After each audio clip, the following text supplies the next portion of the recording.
Pinapakyaw na sa mga pamilihan ng mga imbakan ng tubig gaya ng drum at balde. At para naman tipid sa tubig, mga disposable na plastic, pinggan at baso na lang ang ginagamit sa ilang mga kainan. Tinutukan niya ni Rida Reyes.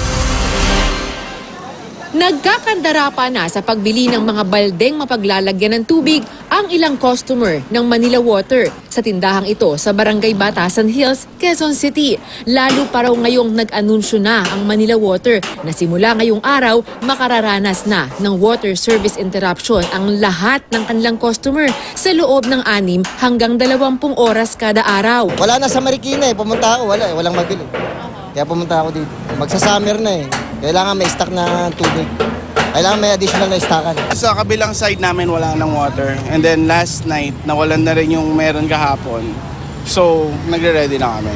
Yan ay kahit pa mas mataas ng 30 hanggang 150 pesos ang bentahan ngayon ng balde at timba.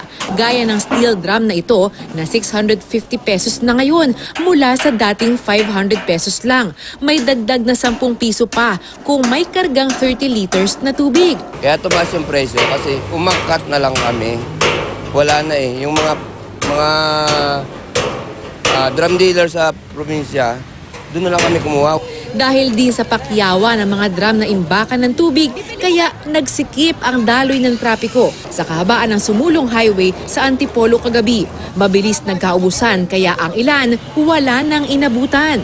Mahaba rin ang pila ng mga ibinebentang drum sa May Santolan, Pasig.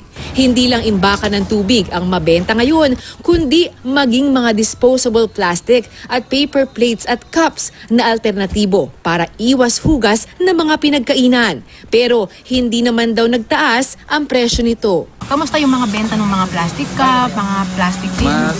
Mas marami po, parang Pasko lagi. Bakit? Dami din. Dami bumibili po kasi syempre para tipid sa tubig, ganyan. Sobrang nakakatipid na rin po. Kasi po kagaya ngayon wala ng tubig. Siyempre kailangan na po gumamit ng mga disposable. Ganito rin ang pansamantalang diskarte ng isang kantina ito na naka-paper plate muna ngayon para tipid sa konsumo ng tubig. Kanina, inabutan na naman ng sikat ng araw ang mga apektadong residente sa Barangay Barangka Drive sa Mandaluyong kakahintay ng rasyon ng tubig. May dumating ng truck ng Manila Water kaninang bandang 4:00 ng madaling araw pero nilagpasan lang sila para umano maghatid ng tubig sa katabing kalsada. Kaya ako nag-aabang. Matutuwa ka ba naman na sila magkakaroon, kami wala. 1 linggo na kami nagtitiis na pumila ko. Pati nga hanap buhay ko, epektado sa pagbabantay ng gamit ko dyan.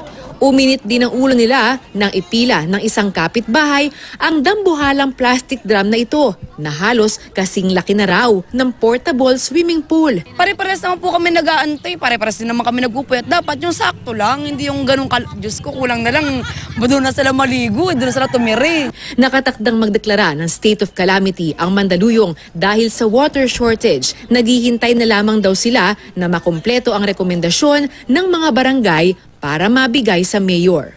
Rida Reyes, Nakatutok, 24 Oras.